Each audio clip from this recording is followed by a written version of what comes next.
Hello मित्रों, welcome to Gujarat biology. तमे छो मनीष मेवाड़ा साथे। तो मित्रों फरी एक बार आपणे नीट स्पेशियल कार्यक्रम 2019 ની અંદર આપણે આજે હું વિડીયો નંબર 8 લઈને તમારી સામે સમક્ષ હાજર છું। તો આજે મિત્રો ફરીથી આપણે એક નવા ચેપ્ટરની વાત કરીશું જેની અંદર હું તમને નીટ રિલેટેડ પ્રશ્નો કરાવીશ જે તમને 100% ફાયદાકારક થશે। તો મિત્રો નવા ચેપ્ટરની વાત કરીએ એના પહેલાં હું તમને કહી દઉં, જો તમે મારી ચેનલ સબસ્ક્રાઇબ ના કરી હોય તો મિત્રો આજે જ સબસ્ક્રાઇબ કરી દેજો અને બાજુમાં જે બેલ બટન છે ને ક્લિક કરવાનું ભૂલતા નહીં, જેથી તમને નવા વિડીયોની નોટિફિકેશન તરત જ મળે અને તમે તરત જ આ વિડીયો જોઈ શકો અને નોલેજ મેળવી શકો। તો મિત્રો હું વચ્ચે ધોરણ 11ના વિદ્યાર્થીઓ માટે કહી દઉં કે એમના માટે વચ્ચે હું જે ચેપ્ટર આપણે ચાલી રહ્યું હતું દેહજળ અને પરિવહન એના વિશે પણ હું વચ્ચે વિડીયો મૂકતો રહીશ, કારણ કે તમે પણ એ ચેપ્ટર સમજી શકો। આ અત્યારે નીટનો કાર્યક્રમ ધોરણ 12ના વિદ્યાર્થીઓ માટે હું કરું છું, કારણ કે એમને તરત જ પરીક્ષા છે નીટની, તો એમને ક્વિક રિવિઝન થઈ જાય એના માટે હું પ્રશ્નો મૂકી રહ્યો છું અને આ મિત્રો 11મા વિદ્યાર્થીઓ માટે પણ કામ આવશે આ પ્રશ્નો આવતી વખતે નીટ માટે। અને આવતી વખતે નીટ માટે બીજો કોઈ કાર્યક્રમ કરીશું, પણ ત્યાં સુધી મિત્રો આ વિડીયો પણ જોજો। 11મા વાળા વિદ્યાર્થીઓને ખાસ કહું છું, રાઈટ। સાથે સાથે હું પેલા વિડીયો પણ મૂકતો રહીશ, તો એની ચિંતા કરતા નહીં મિત્રો। તો આજે આપણે નીટ સ્પેશિયલ 2019માં જે આજે ચેપ્ટરની વાત કરીશું, પ્લાન્ટ ગ્રોથ ડેવલપમેન્ટ એટલે એના ક્વેશ્ચન અને આન્સરની વાત કરીશું, કે વનસ્પતિમાં વૃદ્ધિ અને વિકાસની વાત કરીશું, એના પ્રશ્નોને જવાબોની વાત કરીશું। તો મિત્રો છેક સુધી વિડીયો જોજો જેથી તમને ખૂબ જ સરસ નોલેજ મળશે અને આખા ચેપ્ટર તમને રિવાઇઝ થઈ જશે ફરીથી વનસ્પતિમાં વૃદ્ધિ અને વિકાસ, અને તમે નીટમાં સરસ માર્ક્સ સાથે ઉત્તીર્ણ થશો મિત્રો। તો નોંધ કરતા રહેજો જેથી ઇન ફ્યુચર તમે વાંચી શકો, વાંચવું હોય ત્યારે। તો વનસ્પતિમાં વૃદ્ધિ અને વિકાસના પ્રશ્નોને જવાબના અંદર ડિટેલમાં વિસ્તૃતમાં માહિતી મેળવીએ મિત્રો। તો પ્રથમ પ્રશ્ન છે કે વનસ્પતિના પર્ણોને લીલા રાખવા માટે મૂળમાં કયું રસાયણ પ્રેરિત કરવું પડે છે? ફરીથી કહું છું કે વનસ્પતિના પર્ણોને લીલા રાખવા માટે મૂળમાં કયું રસાયણ પ્રેરિત કરવું પડે છે? તમને ખબર છે મિત્રો કે પર્ણોનો લીલો રંગ હરિતકણોને આધારિત છે। ફરીથી કહી દઉં છું કે પર્ણોનો લીલો રંગ એ હરિતકણોને આધારિત છે। તો હું મિત્રો કહી દઉં કે જે સાઇટોકાઇનિન કોષોને શું કરે છે? લાંબો સમય ક્લોરોફિલ જાળવી રાખવા મદદ કરે છે। યાદ રાખજો મિત્રો, સાઇટોકાઇનિન જે અહીંયા ઓપ્શન બી લખ્યો છે, સાઇટોકાઇનિન જે છે એ શું કરે છે? ક્લોરોફિલને જાળવી રાખવાનું કામ કરે છે। ક્લોરોફિલ એટલે કે હરિતદ્રવ્યને જાળવી રાખવાનું કામ કરે છે, ક્લોરોફિલને જાળવી રાખવાનું કામ કરે છે। અને એટલા માટે ક્લોરોફિલ જો લાંબો સમય જાળવી રાખશે તો મિત્રો પર્ણો પણ લીલા રહેશે। એટલે કે સાઇટોકાઇનિને પર્ણ અને બીજા અંગોની જીર્ણતાને વિલંબમાં મૂકી છે। મતલબ કે બીજું કાર્ય હું તમને કહી દઉં, આ સાઇટોકાઇનિન એ શું કરે છે કે જે પર્ણો હોય છે અને બીજા અંગો હોય છે ને જીર્ણતાને વિલંબમાં મૂકી દે છે, એટલે કે એને જીર્ણ થતું અટકાવે છે મિત્રો, રાઈટ। તો એ સાઇટોકાઇનિન આન્સર આવશે મિત્રો, કે ક્લોરોફિલની જાળવણી કરે છે એટલા માટે વનસ્પતિના પર્ણો લીલા રાખવા માટે અને મૂળમાં જે આ રસાયણ પ્રેરિત કરવું પડે છે જેના કારણે પર્ણો લીલા રહેશે માટે, એટલા માટે અહીંયા આન્સર આવશે બી મિત્રો, સાઇટોકાઇનિન। નેક્સ્ટ વાત કરીએ આપણે, ફાઇટોક્રોમ આમાં ભાગ લે છે, રાઈટ। તો વાત કરી દઉં કે ફાઇટોક્રોમ શું છે એકચ્યુઅલી। તો જે વૈજ્ઞાનિકોનું નામ હું તમને કહું, યાદ રાખજો મિત્રો, બોર્થવિક અને હેન્ડ્રિક્સ। યાદ રાખજો, બોર્થવિક અને હેન્ડ્રિક્સ જે ફાઇટોક્રોમનો સિદ્ધાંત જેમને આપ્યો હતો। તો ફાઇટોક્રોમ કોષરસ પટલ પર આવેલા રંગીન પ્રોટીન છે। યાદ રાખજો, ફરીથી કહું છું કે કોષરસ ઉપર આવેલા એક રંગીન પ્રોટીન છે,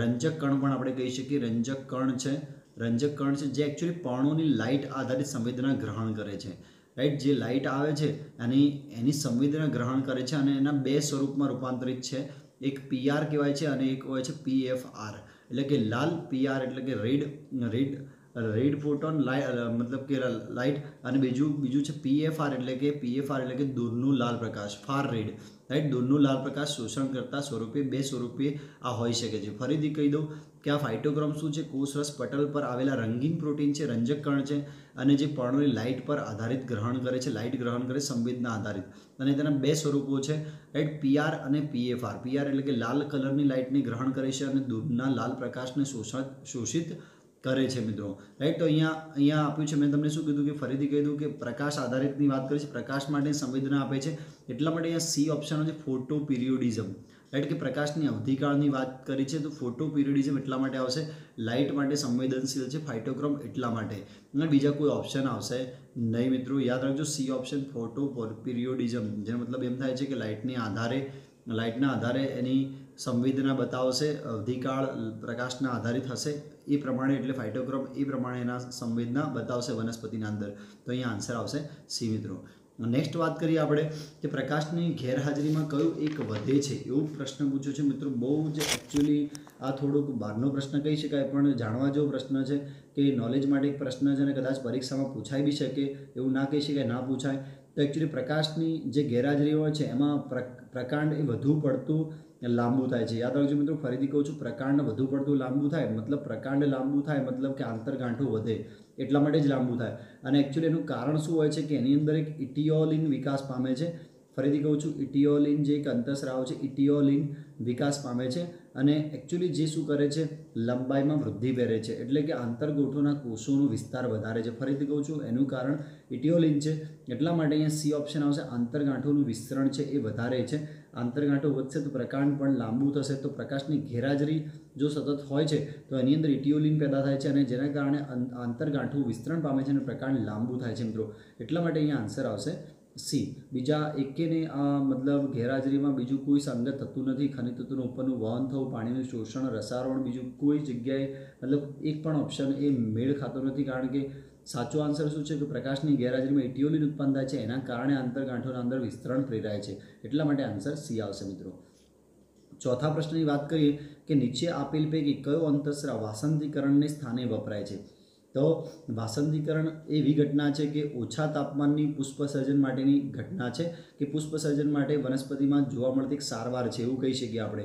કે આપણે શું કહીએ છીએ, ફરીથી કહું છું, નીચું તાપમાન રાખીને પુષ્પસર્જન પ્રેરવા માટેની એક આપણે સારવાર આપીએ છીએ વાસંતીકરણ, રાઈટ. અને એના અંદર પુષ્પસર્જન પ્રેરાય છે. તો વનસ્પતિ બીજ અને કુમળા પ્રકારને ખૂબ જ ઓછા તાપમાને જો અંકુરિત કરવા આ ઘટના આપણે પ્રેરીએ છીએ, રાઈટ. તો જીબ્રેલિનને જો એના અંદર લાગુ પાડવામાં આવે કેટલીક વનસ્પતિની અંદર અને શીત સારવાર કે વાસંતીકરણની જરૂર હોતી નથી. મતલબ કે એના અંદર તમે જીબ્રેલિન નાખી દો, રાઈટ, જીબ્રેલિનની સારવાર આપો તો એના અંદર આ વાસંતીકરણ કરવાની જરૂર નથી. કારણ કે જીબ્રેલિન છે એ અંકુરણ પ્રેરે છે હંમેશા, બીજનું અંકુરણ પણ પ્રેરે છે અને બીજું કે વનસ્પતિનું અંકુરણ મતલબ કે વનસ્પતિના ભાગોને પણ વધારે છે. એટલા માટે જો મેં તમને કીધું કે વાસંતીકરણમાં ઓછા તાપમાને પુષ્પસર્જન અને બીજી વનસ્પતિના અંદર વિકાસની મતલબ વૃદ્ધિને પ્રેરે છે, રાઈટ. એટલા માટે જીબ્રેલિન તમે નાખી દેશો તો જીબ્રેલિન એ આપશો તો વાસંતીકરણની જરૂર રહેશે નહીં. કારણ કે જીબ્રેલિન પણ કંઈક એવું જ કામ કરે છે કે જીબ્રેલિનનું પ્રમાણ વધારે હોવાથી એ બીજનું અંકુરણ પણ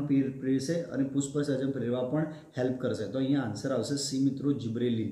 યાદ રાખજો મિત્રો, જીબ્રેલિન પણ સારવાર અપાય છે.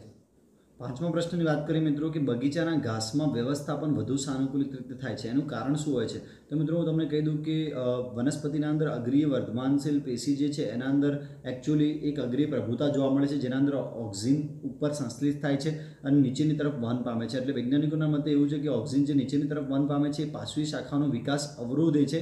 એટલા માટે પાર્શ્વી શાખાઓ એ વધતી નથી જો આગળ અગ્રી પ્રભુતા દર્શાવે તો.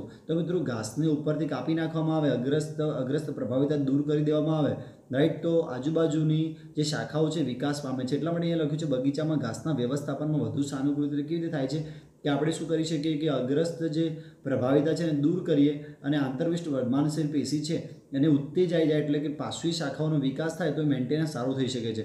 અને એવું થાય છે મિત્રો, ઘાસના અંદર તમે ઉપરથી કાપી નાખો તો એનું મેન્ટેનન્સ સારું થાય છે અને પાર્શ્વી શાખાઓ વિકાસ પામે છે. એટલા માટે અહીંયા આન્સર આવશે મિત્રો બી કે અગ્રસ્ત પ્રભાવિતા દૂર થાય અને આંતરવિષ્ટ વર્ધમાન પેશી ઉત્તેજાય, જેના કારણે પાર્શ્વી શાખાનો વિકાસ થાય અને વ્યવસ્થાપન થઈ શકે સારી રીતે અને બગીચાની અંદર ઘાસમાં વ્યવસ્થાપન સારી રીતે થઈ શકે, રાઈટ. તો મુખ્ય કારણ એ જ છે કે અગ્રસ્ત પ્રભાવિતા હોય છે એટલા માટે વ્યવસ્થાપન એકચ્યુઅલી થતું નથી, પણ આપણે કાપી નાખી તો એનું વ્યવસ્થાપન સારી રીતે કરી શકીએ અગ્રસ્ત પ્રભાવિતા દૂર કરીને, રાઈટ. તો અહીંયા આન્સર આવશે મિત્રો એક્ઝેક્ટ બી.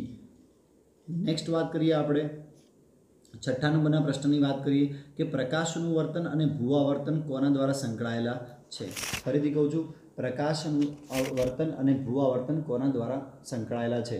તો જે ફોટોટ્રોપિક હલનચલન વનસ્પતિઓ પ્રકાશ પ્રત્યેનો પ્રતિચાર દર્શાવે છે, જે એકચ્યુઅલી આપણે એનસીઆરટીની અંદર આ ટોપિક આપેલો નથી એકચ્યુઅલી હલનચલનવાળો, પણ જે જૂની બોર્ડની ચોપડી હતી એની અંદર આપેલો છે. એટલા માટે આ પ્રશ્ન મેં લીધો છે કે ફોટોટ્રોપિક હલનચલન વનસ્પતિનો પ્રકાશ પ્રત્યેનો પ્રતિચાર દર્શાવે છે. સામાન્ય રીતે શું કરે છે, વનસ્પતિના પ્રકાંડ અને ફૂલ ધન પ્રકાશનું વર્તન દર્શાવે છે કે વનસ્પતિના અંદર જે પ્રકાંડ હોય છે ઉપરનું અને ફૂલ છે એ ધન એટલે કે પ્રકાશની સીધી ડાયરેક્ટ અસરના કારણે એ પ્રકાશનું વર્તન દર્શાવે છે. જ્યારે ભૂઆવર્તન એ વનસ્પતિના પૃથ્વીના ગુરુત્વાકર્ષણ માટે પ્રતિચાર દર્શાવે છે, એટલે કે નીચે જમીનની નીચે મૂળ હોય છે એ ભૂઆવર્તન ગુરુત્વાકર્ષણ માટેનો પ્રતિચાર છે.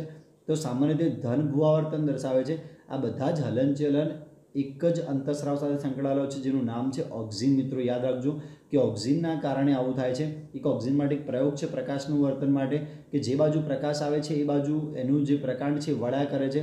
આ એક ઓક્સિન માટેનો પ્રયોગ છે જે સમજાવે છે કે પ્રકાશનું વર્તન થાય છે. રાઈટ, તો પ્રકાશનું વર્તન અને ભૂઆવર્તન એ ઓક્સિન સાથે સંકળાયેલ છે. મિત્રો યાદ રાખજો ઓક્સિનની હાજરીમાં તમે મિત્રો જોયું છે કે સૂર્યમુખીનું જે ફૂલ છે એ પણ પ્રકાશની હાજરીમાં ફર્યા કરે છે, તો એની અંદર પણ ઓક્સિન સંકળાયેલો હોય છે. એટલા માટે અહીંયા આન્સર આવશે મિત્રો સી. નેક્સ્ટ પ્રશ્નની વાત કરીએ કે આ રસાયણ પુષ્પસર્જન સાથે સંકળાયેલ છે. યાદ રાખજો મિત્રો, ફરીથી કહું છું, આ રસાયણ પુષ્પસર્જન સ્પેસિફિકલી પુષ્પસર્જન સાથે વાત કરી છે. તો પ્રકાશ અવધિકાળ તમને ખબર હશે કે એના પર સંશોધન થયું છે કે ફ્લોરિજન શબ્દ, યાદ રાખજો ફ્લોરિજન શબ્દ જે આપ્યો હતો વૈજ્ઞાનિક રશિયન વૈજ્ઞાનિક હતો, રાઈટ, ચાયલ ખ્યાન નામ છે એમનું, એમને આ ફ્લોરિજન શબ્દ આપ્યો હતો અને એના મત પ્રમાણે શું કહેવાય છે કે ફ્લોરિજન ઘટકો છે એ સાચા પુષ્પી અંતઃસ્રાવો પર્ણમાં બે પદાર્થો જૂથનો સમાવેશ કરે છે. એક જિબ્રેલિન જે પ્રકારની વૃદ્ધિ માટે જવાબદાર છે. યાદ રાખજો, ફરીથી કહું છું કે જે ફ્લોરિજન છે એ ફ્લોરિજન સાચા અંતઃસ્રાવ એ પર્ણના અંદર બે પદાર્થોના જૂથમાં સમાવેશ કરે છે. ફ્લોરિજન એક છે જિબ્રેલિન જે પ્રકાંડની, યાદ રાખજો મિત્રો, પ્રકાંડની વૃદ્ધિ માટે જરૂરી છે જે મેં આગળ હમણાં તમને કીધું. એના સિવાય એન્થીસિન્સ, યાદ રાખજો બીજો વર્ડ છે એન્થીસિન્સ, રાઈટ, એન્થીસિન્સ જે પુષ્પ સર્જન માટે જરૂરી છે. યાદ રાખજો પુષ્પ સર્જન માટે જરૂરી છે. તો બે સાથે મળી અને ફ્લોરિજન પદાર્થનું નિર્માણ કરે છે. શું, ફરીથી કહું છું, જિબ્રેલિન એક પદાર્થ, જિબ્રેલિન જે પ્રકાંડની વૃદ્ધિ માટે જવાબદાર છે અને એન્થીસિસ જે પુષ્પ સર્જન માટે જવાબદાર છે. આ બંને ભેગા મળે અને ફ્લોરિજનની રચના કરે છે અને ફ્લોરિજન છે એ રસાયણ, સાચું રસાયણ પુષ્પ સર્જન સાથે સંકળાયેલું છે. એટલા માટે અહીંયા આન્સર આવશે મિત્રો સી. એકદમ સરળ આન્સર છે. ફ્લોરિજન યાદ રાખજો મિત્રો જે જિબ્રેલિન અને એન્થીસિસ દ્વારા પેદા થાય છે. તો મિત્રો 8મા પ્રશ્નની વાત કરીએ કે લઘુ દિવસી વનસ્પતિઓમાં પુષ્પ સર્જન કોના દ્વારા પ્રેરાય છે. હવે લઘુ દિવસી વનસ્પતિઓની વાત કરીએ એટલે કે ટૂંક દિવસીય વનસ્પતિ એટલે કે જેનો પ્રકાશ અવધિકાળ જરૂરી દિવસની લંબાઈ કરતાં ટૂંકો હોય, રાઈટ. જરૂરી દિવસ એટલે કે 12 કલાકની વાત કરીએ તો એનાથી ટૂંકો હોય તો તેના સામાન્ય રીતે જ્યારે ટૂંકા દિવસ અને અવરોધન વગરની લાંબી રાત્રિમાં એને રાખવામાં આવે તો ઓફકોર્સ પુષ્પ સર્જન પ્રેરાશે, કારણ કે લઘુ દિવસીય વનસ્પતિ છે તો એને પ્રકાશ ઓછો જોઈશે. તો એને લાંબા ગાળાની રાત્રિ આપીએ, જે વચ્ચે કોઈ પણ ખલેલ વગર જો એને લાંબા ગાળાની રાત્રિનો મતલબ કે પ્રકાશ આપીએ એટલે કે લાંબા ગાળાની નાઇટની વાત કરું છું, રાઈટ, કે જેમાં પ્રકાશ ઓછામાં ઓછો પ્રાપ્ત થાય, રાઈટ. તો એ દરમિયાન પુષ્પ સર્જન પ્રેરશે. એટલે 12 કલાક કરતાં ઓછા અવધિકાળ તો એ ખોટું પડશે મિત્રો, કારણ કે મેં તમને કીધું છે લઘુ દિવસની વાત કરી છે એટલે કે લાંબી રાત્રે 12 કલાકથી વધુ આપવું જોઈએ, એટલે કે ચોક્કસ લંબાઈ કરતાં ઓછો પ્રકાશ અવધિકાળ અને લાંબી ખલેલપૂર્ણ રાત્રિ કીધું છે, રાઈટ. ફરીથી કહું છું કે ચોક્કસ લંબાઈ કરતાં ઓછો પ્રકાશ અવધિકાળ. જો અહીંયા પહેલો ઓપ્શન કરતાં બીજા ઓપ્શનમાં ચોકસાઈ વધારે છે કે ચોક્કસ લંબાઈ કરતાં ઓછો પ્રકાશ અને અવધિકાળ અને લાંબી ખલેલપૂર્ણ રાત્રિના કારણે, એટલા માટે એક્ઝેક્ટલી બી આન્સર આવી શકે છે. લાંબી તમે ખલેલપૂર્ણ રાત્રિ આપો તો જેના કારણે એ લઘુ દિવસી વનસ્પતિ પુષ્પ સર્જન પ્રેરી શકે છે. સીમાં એકલું લાંબી રાત્રિ આપ્યું છે એટલા માટે એ ઓપ્શન પણ આપણે સેટ નહીં કરીએ. ટૂંકો પ્રકાશ અવધિકાળ અને ખલેલપૂર્ણ લાંબી રાત્રિ, અહીંયા ટૂંકો પ્રકાશ અવધિકાળ આપ્યું છે, રાઈટ. તો એ પણ આપણે નહીં કરી શકીએ, રાઈટ, કારણ કે ચોક્કસ આન્સર અહીંયા બી તમને સમજાઈ શકે છે કે ચોક્કસ લંબાઈ કરતાં ઓછો પ્રકાશ વાત કરી છે. ઓછો પ્રકાશ અવધિકાળ નહીં પણ ઓછો પ્રકાશ અને અવધિકાળ અને લાંબી ખલેલપૂર્ણ રાત્રિની વાત કરી છે, એટલા માટે અહીંયા બી આન્સર આવશે મિત્રો. નેક્સ્ટ વાત કરીએ 9મા પ્રશ્નની વાત કરીએ. જો વૃક્ષ પર એક વર્ષમાં 3 વાર પુષ્પ સર્જન થાય, ઓક્ટોબર, જાન્યુઆરી અને જુલાઈમાં, જે ઉત્તર ભારતમાં હોય તો તેને શું કહેવાય? તો મિત્રો યાદ રાખજો કે ઉત્તર ભારતની અંદર ઓક્ટોબર, જાન્યુઆરી અને જુલાઈ, રાઈટ, આ 3 મહિનાની અંદર તાપમાનના અંદર સતત ફેરફાર દર્શાવે છે મિત્રો, રાઈટ. તો જો આ વૃક્ષોના 3 વાર પુષ્પ સર્જન થાય છે તો મિત્રો જો ઉત્તર ભારતમાં વનસ્પતિ હોય ઓક્ટોબર, જાન્યુઆરી અને જુલાઈ, રાઈટ, તો જો વનસ્પતિના અંદર પ્રકાશથી અથવા તાપમાનથી સંવેદી હશે વનસ્પતિઓ તો આપણે અહીંયા ઉત્તર ભારતની અંદર જો તાપમાનના અંદર ફેરફાર થાય તો વનસ્પતિની અંદર પુષ્પ સર્જન થશે નહીં, રાઈટ, કારણ કે જો તાપમાનમાં સતત ફેરફાર થયા કરે છે એટલા માટે. તો મિત્રો અહીંયા શું છે કે વનસ્પતિ તાપમાનથી સંવેદી નહીં હોય. યાદ રાખજો મિત્રો, ફરીથી કહું છું તો પ્રકાશથી સંવેદિત નહીં હોય, તાપમાનથી સંવેદિત નહીં હોય, રાઈટ, જેના કારણે વનસ્પતિ પુષ્પ સર્જન પ્રેરી શકશે નહીં. તો જો સંવેદી હોય તો મિત્રો કારણ કે તાપમાનમાં ફેરફાર દર્શાવે છે તો પુષ્પ સર્જન થશે નહીં. તો ઉત્તર ભારતમાં આ મહિનાઓ જે 3 મહિનાઓ છે ઓક્ટોબર, જાન્યુઆરી અને જુલાઈ, એમાં તાપમાનમાં સૌથી વધુ તફાવત જોવા મળે છે, જેના કારણે એના અંદર પુષ્પસર્જન ના થાય, પણ જો એવી વનસ્પતિઓ છે કે તાપમાન પ્રત્યે સંવેદનશીલ નહીં હોય તો એ વનસ્પતિના 100% પુષ્પસર્જન 3 વાર થઈ શકશે, રાઈટ. તો એટલા માટે અહીંયા ડી ઓપ્શન છે, પ્રકાશ અને તાપમાન માટે અસંવેદનશીલ વનસ્પતિ હશે તો જ એના અંદર પુષ્પસર્જન થઈ શકશે. જો સંવેદનશીલ હશે તો થઈ શકશે નહીં, કારણ કે તાપમાનમાં ફેરફાર જોવા મળે છે એટલા માટે. તો અહીંયા પરફેક્ટ આન્સર આવશે ડી મિત્રો. નેક્સ્ટ વાત કરીએ આપણે 10મા નંબરનો પ્રશ્ન કે જિબ્રેલિન ખાલી જગ્યાને ઉત્તેજિત કરે છે. ફરીવાર મિત્રો જિબ્રેલિન વિશે વાત કરું છું. જિબ્રેલિન બહુ ઇમ્પોર્ટન્ટ હોર્મોન છે, જેના પ્રશ્નો ઘણા બધા પૂછાઈ ચૂક્યા છે નીટની અંદર, અને 100% આ વખતે પણ પૂછાઈ શકે એવી સંભાવના. એટલે મિત્રો ખાસ જિબ્રેલિનને તૈયાર કરજો મિત્રો. કે બીજા અંકુરણ દરમિયાન ખાસ કરીને ધાન્યમાં જિબ્રેલિન હાઇડ્રોલાઇટિક ઉત્સેચકો જેવા કે એમાઇલીઝ, યાદ રાખજો મિત્રો, એમાઇલીઝ લાઇપીઝ અથવા રિબોન્યુક્લિયસના ઉત્પાદનને ઉત્તેજિત કરે છે, અને આ ઉત્સેચકો બીજના સંગ્રહિત ખોરાકનું ઘનીકરણ કરે છે. યાદ રાખજો મિત્રો કે બીજના જે ખોરાક છે, સંગ્રહિત ખોરાક, એનું ઘનીકરણ કરે છે, રાઈટ. તો ફરીથી કહું છું કે હાઇડ્રોલાઇટિક ઉત્સેચકો જેવા કે એમાઇલીઝ, લાઇપીઝ અને રિબોન્યુક્લિયસ, યાદ રાખજો. આ 3 ગમે તે રીતે પરીક્ષામાં પૂછાઈ શકે કે કયા ઉત્સેચકોને એક્ટિવ કરે છે અથવા ઉત્તેજિત કરે છે. તો 3 ઉત્સેચકો મેં કીધા, એમાઇલીઝ, લાઇપીઝ અને રિબોન્યુક્લિયસ, રાઈટ. રિબોન્યુક્લિયસ ઉત્સેચકોને ઉત્પાદનને ઉત્તેજિત કરે છે અને એના અંદર પુષ્પના પ્રેરે છે, પુષ્પના વિકાસને પ્રેરે છે, વનસ્પતિની વૃદ્ધિને પ્રેરે છે. તો એટલા માટે અહીંયા યાદ રાખજો, અંકુરિત પામતા બીજમાં, ખાસ બીજની વાત કરીએ તો બીજના અંદર જિબ્રેલિનનું ખૂબ જ મહત્વ રહેલું છે. તો અંકુરિત પામતા બીજમાં હાઇડ્રોલાઇઝિંગ ઉત્સેચકનું નિર્માણ કરે છે. મેં 3 ઉત્સેચકો તમને કહી દીધા કે આ રીતે 3 ઉત્સેચકોના નિર્માણ માટે સંકળાયેલ છે જિબ્રેલિન. એટલા માટે અહીંયા પરફેક્ટ આન્સર આવશે બી. જે કોષ વિભાજન ના કહી શકીએ આપણે, પર્ણનું ઉતાવળ, ઝીણતા પુષ્પસર્જન કહી શકીએ, પણ અહીંયા ચોક્કસ આન્સર આપેલો છે કે અંકુરિત પામતા બીજના અંદર હાઇડ્રોલાઇઝિંગ ઉત્સેચકનું નિર્માણ થાય છે, રાઈટ. એટલા માટે અહીંયા આન્સર આવશે બી. મેં તમને 3 આન્સર મતલબ 3 ઉત્સેચકો કહી દીધા છે, તો એ પણ યાદ રાખજો મિત્રો, લખી દેજો, કારણ કે પરીક્ષામાં આમાંથી ઉલટાઈને પણ પૂછી શકાય છે. નેક્સ્ટ વાત કરીએ ભૂ આવર્તનીય ફળ. એવું પૂછ્યું છે, ભૂ આવર્તનીય ફળની વાત કરી છે. તો એકચ્યુઅલી એને ઇંગ્લિશમાં કેવું હોય તો જીઓકાર્પિક ફળો કહી શકીએ આપણે. અહીંયા ઇંગ્લિશમાં લખું છું જીઓકાર્પિક ફળ, એટલે કે ભૂ આવર્તીય ફળ, એટલે કે જમીનના અંદર વૃદ્ધિ પામતા ફળો. ફરીથી કહું છું, જમીનમાં વૃદ્ધિ પામતા ફળો, એટલે કે મગફળી જમીનમાં થાય છે, યાદ રાખજો. ગાજર પણ થાય છે, પણ અહીંયા મગફળીની સ્પેશિયલ વાત કરીએ કે જમીનમાં ઉગતું ફળ છે. ડુંગળી અને ગાજર પણ જમીનમાં થાય છે, પણ ડુંગળી રૂપાંતરિત પ્રકાર છે, પણ ગાજર છે રૂપાંતરિત મૂળ છે, રાઈટ. ફળની વાત કરીએ તો એ મગફળી છે મિત્રો, યાદ રાખજો. તરબૂચ તો આન્સર આવશે જ નહીં. ડુંગળી છે એ ફરીથી કહું છું રૂપાંતરિત પ્રકાંડ છે, એટલા માટે એ પણ નહીં આવે, અને ગાજર છે રૂપાંતરિત મૂળ છે, એટલા માટે એ પણ નહીં આવે. તો મગફળી છે એ ભૂ આવર્તનીય છે, એટલે કે જીઓકાર્પિક ફળ છે, જે જમીનની અંદર થાય છે, એટલા માટે આન્સર આવશે સી મિત્રો. એકદમ સરળ પ્રશ્ન છે, પણ સમજવાની જરૂર છે. આના અંદર બહુ કોન્સેપ્શનલી પ્રશ્ન છે અને એકદમ સમજણ સાથેનો પ્રશ્ન છે, એટલા માટે સી આન્સર આવશે મગફળી મિત્રો, ભૂ આવર્તનીય ફળ. નેક્સ્ટ વાત કરી 12મા નંબરનો પ્રશ્ન કે બટાકાના ગ્રંથિલની કલિકાની સુસુપ્તતા કોના દ્વારા તૂટે છે. એવું લખ્યું છે કે કોના દ્વારા તૂટે છે જિબ્રેલિનની જે સુસુપ્તતા છે ગ્રંથિલની. તો મિત્રો ફરી એકવાર હું તમને કહી દઉં જિબ્રેલિન વિશે કે જિબ્રેલિન શું કરે છે, એ સુસુપ્તાને મતલબ તોડે છે અને પ્રેરે છે, વિકાસને પ્રેરે છે, એટલા માટે એ આન્સર આવશે જિબ્રેલિન. અને હું તમને કહી દઉં કે સુસુપ્તા પ્રેરવા માટે જે અંતઃસ્રાવ હોય છે એ એબીએ હોય છે.